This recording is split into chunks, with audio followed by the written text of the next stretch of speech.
What's going on, guys? Welcome back to another video. Today, I want to talk about KASPA and whether KASPA actually really needs smart contracts. Now, there's two routes that KASPA could have gone. And the first route is to be basically as pure as it could in the likes of what Bitcoin was trying to do, as far as a peer-to-peer or just transaction mechanism in general, with just KASPA itself as the actual measure of value being transferred back and forth.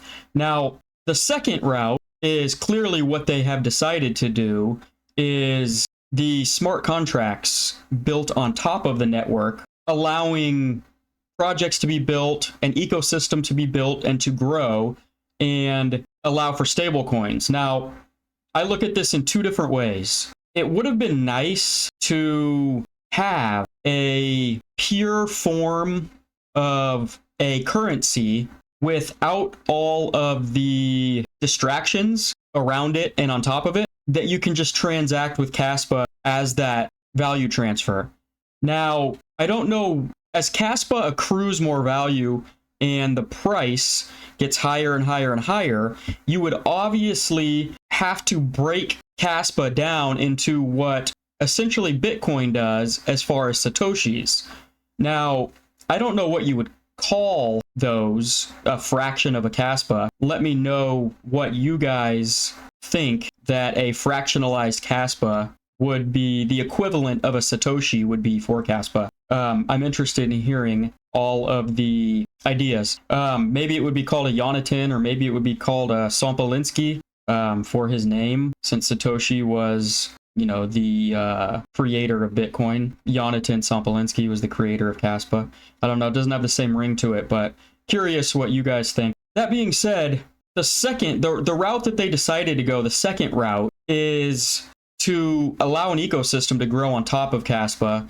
And in my opinion, there's pluses and minuses to it, as well as pluses and minuses to the, you know, the first option there as being just the pure peer-to-peer currency. You don't accrue quite as much value in that scenario. All of the projects that, you know, potentially are going to be built on top of KASPA will help KASPA as the base layer accrue a lot more value. So, you know, it's a double-edged sword there, but I think that a stable coin on top of the KASPA network is what it actually needs in order to thrive. Now, some would disagree with that, because the downfall to that is you're still correlating KASPA to a centralized and fiat currency, which a lot of us in crypto would want to get away from, right? We don't trust it. And if you have to peg it, a stable coin, you know, to a fiat currency, then you're kind of defeating the purpose of having your cryptocurrency as the base layer currency being transacted. Now, let's be honest, fiat currency is not probably going to go away for a very long time. Probably at least not until I'm dead and in the grave. I think it's easier and a little more straightforward if you're transacting with a stablecoin, USDC, or whatever stablecoin KASPA decides to launch on their network, where you can switch out from KASPA itself, which is going to fluctuate in price, into a stablecoin, which is going to stay very stable, and then transact with that back and forth.